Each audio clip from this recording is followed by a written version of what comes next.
E aí, galera, bem-vindo mais uma vez ao meu canal, professor André Douglas, certo? E hoje, para continuar a nossa sequência de orações subordinadas. Então, aguarda aí a aula após a vinheta. Vem comigo!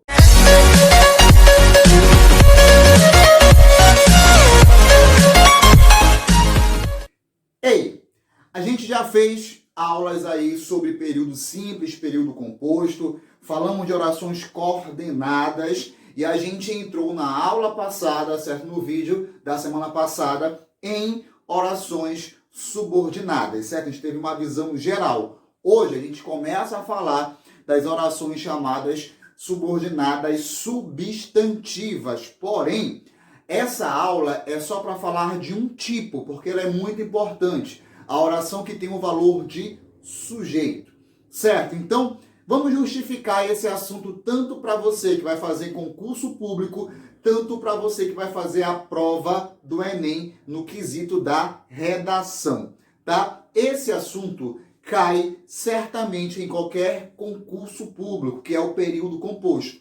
Ora, ele te pede a nomenclatura, ora ele te pede uma questão aí da semântica, né, da interpretação do texto. Já para a tua prova de redação, é de suma importância porque a competência 1, ela fala que você deve ter para um nível maior, né, de pontuação, período, né, estrutura sintática complexa, estrutura sintática excelente. E fazer um texto com uma estrutura sintática excelente majoritariamente está estruturada em orações subordinadas. Vamos lembrar que são três tipos: as substantivas, as adjetivas e as adverbiais. A gente vai entrar hoje nas substantivas. Mas, professor, por que o nome é substantiva? Eu coloquei aqui para vocês, ó. São orações que exercem as mesmas funções sintáticas de quem?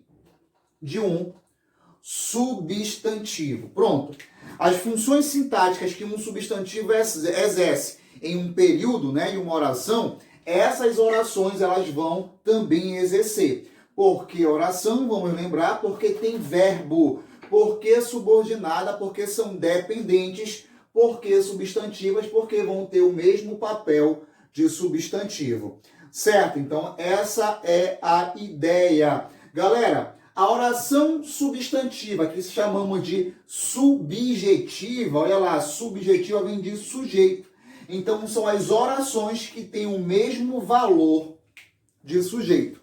Então, a gente vai falar hoje só delas, porque existem três casos, naturalmente, que o sujeito aparece dentro de uma oração. Lembra, então, que o nosso período simples é a base para que você entenda as orações subordinadas. Então, vamos lembrar, existem três casos no período simples em que o sujeito aparece explicitamente. Qual é o primeiro caso? A voz passiva. Qual é o segundo caso? Quando eu tenho aí um verbo de ligação e um adjetivo. E o terceiro caso é quando eu tenho um verbo intransitivo. Nesses três casos, sempre o meu sujeito está lá explicitamente. São esses três casos que você precisa lembrar para que você possa identificar quando a oração ela é substantiva, subjetiva, que tem valor de sujeito. Galera, se aqui é um período composto, você vai lembrar que são dois verbos, que são duas orações ou mais. Então, para você que vai fazer a redação do Enem, é muito importante que você estruture o seu texto a partir dessas orações. Tudo bem? Então, vem comigo. O primeiro caso de oração subjetiva é quando eu tenho quem? Quando eu tenho a voz passiva. Galera, vamos lembrar. A voz passiva é quando o sujeito ele não faz a ação do verbo. Pelo contrário, ele o quê? Ele recebe a ação do verbo.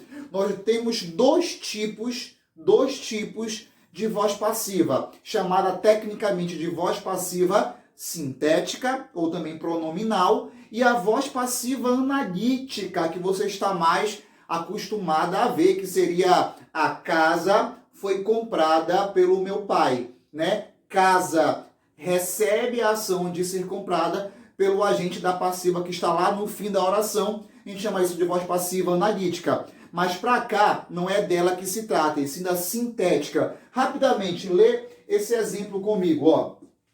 Sabe-se que tudo ficará bem. Sabe-se que tudo ficará bem. Você normalmente escreve a redação aqui, né? Na terceira pessoa. É muito comum você usar essa estrutura. Mas eu quero que você enxergue que essa estrutura que aparece verbo 1, tá bom? E aqui verbo 2, que é um período composto, ela se origina do período simples. E essas orações bem aqui, você normalmente vê no seu dia a dia. Olha lá, vende-se casa. Já viu ou não viu uma placa assim?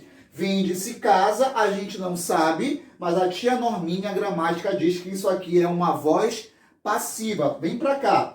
A palavra casa, ela seria o meu sujeito.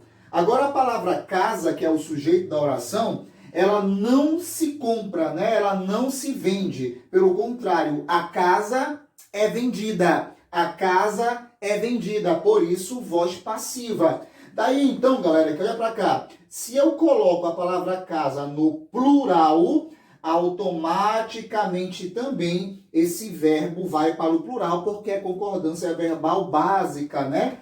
O verbo concorda com o seu sujeito. Então fica como? Vendem-se casas. Vendem-se casas, porque casa é o meu sujeito paciente, ele recebe a ação do verbo. Aqui, o agente da passiva, que é quem compra, não aparece, tá bom? Eu coloquei essa observação para você perceber que essa estrutura é que gera essa na subordinada. Olha para cá, onde é que eu divido? Bem aqui. Lembra? Oração principal e a oração subordinada. Bem aqui eu tenho um que a gente já chamou isso de conjunção integrante. Conjunção integrante, certo? Ó, sabe-se, bem aqui, pode perceber, eu tenho um pronome oblíquo. Eu tenho o verbo na terceira pessoa do singular, ele ou ela, mais a partícula ser. Pode perceber a semelhança, que gramaticalmente, né, sintaticamente chamamos de partícula apassivadora. Galera, só que, olha lá, embora seja igual, o que muda bem aqui é que é a segunda oração, né? Quem completa essa primeira, né, a oração principal, aparece um verbo. Então, isso aqui é uma oração. Modernamente, chamamos aqui de sujeito oracional. Isso mesmo, sujeito oracional também pode ser o nome disso aqui. Por quê? Porque quem exerce o papel de sujeito é uma oração, por isso o nome sujeito oracional. Eu quero que você enxergue que essa estrutura é uma estrutura de voz passiva. Como agora, essa oração subordinada, que exerce o papel, né, de sujeito, tem aí um verbo, vamos chamar de quê? Oração substantiva subjetiva. Então, primeiro caso de perceber uma oração com valor de sujeito, quando eu tenho uma estrutura, um verbo na voz passiva. Como é um verbo na voz passiva, vou colocar bem aqui para ti, verbo na terceira pessoa do singular, mais a partícula, que é uma partícula apassivadora. Tudo bem? Terceira pessoa do singular, mais a partícula ser, eu tenho então aqui uma voz passiva. Esse verbo aqui é um verbo transitivo, né? Quem sabe, sabe de algo. Então, primeiro caso que você tem de oração com valor de sujeito. Segundo caso, vem comigo, ó. Verbos ser, estar e ficar. Os verbos ser, estar e ficar, chamamos então de verbos de ligação. Lembra disso? Por que tem esse nome, professor? Porque o verbo de ligação normalmente vai ligar o sujeito a um predicativo, que seria uma informação, uma adjetivação. Então, segundo caso, verbos de ligação ser, estar e ficar, quando são seguidos de quê? De substantivos e adjetivos. E também essa estrutura, você que faz a redação do Enem, usamos muito na proposta de intervenção. Acompanha comigo. É necessário que o país valorize os professores, onde cortamos bem aqui, porque esse que, lembra, é uma conjunção integrante. Cadê a oração principal? É necessário. Verbo ser, necessária é um adjetivo, só falta aparecer agora quem? O sujeito. Como o sujeito é toda uma oração, porque aqui o verbo valorizar, de novo, podemos chamar de sujeito, sujeito oracional.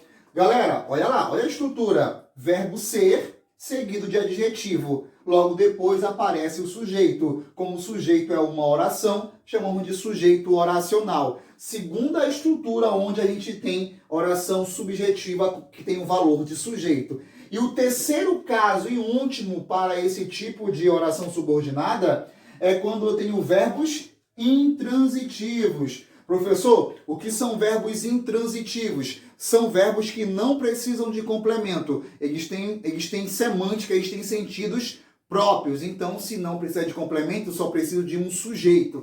Certo? Então, olha para cá. Eu coloquei alguns verbos aqui. Parece, consta, ocorre, convém, entre outros. Quando esses verbos aparecem normalmente no início da oração, eles são considerados intransitivos e o que vem depois é um sujeito. Olha para cá. Parece que o jogo virou. Parece que o jogo virou. Onde dividimos bem aqui. Verbo parecer, oração principal. Esse que é uma conjunção integrante. Então eu tenho o verbo 1 e virou verbo 2. Ó, parece. Parece que o jogo virou. Que o jogo virou é a minha oração subordinada que faz o papel de sujeito, por isso também podemos chamar de sujeito oracional. Nesse caso, com a estrutura de um verbo de ligação, agora na estrutura de um verbo intransitivo, certo? Então vamos recapitular as orações chamadas subjetivas. 3 casos. Verbo na voz passiva, tudo bem? Verbos de ligação e verbos intransitivos. Quando essa estrutura de período composto aparece com esses tipos de verbos, temos oração subjetiva que tem valor de sujeito. Galera, na tua redação você usa muito esse período aqui subordinado. Você nunca vai colocar esse verbo no plural, como a gente colocou aqui. Aqui é um período simples, tá bom?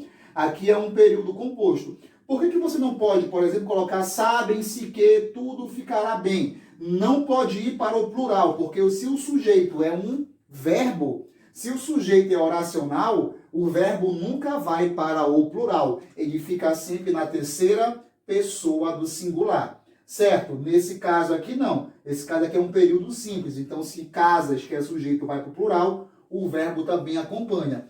Certinho? É necessário que você tire um print desse quadro. É necessário que, de repente, você veja esse vídeo aí mais de uma vez, certo? Se é a tua primeira vez aqui no canal, já te inscreve, deixa o seu comentário, dá o seu like, ativa o sininho para que o nosso trabalho cresça. Eu preciso de vocês. Vocês precisam também crescer, tanto para quem vai fazer prova do concurso público, quanto para a prova do Enem, português e redação. Certo? Então, até a próxima aula. Fica ligado aí.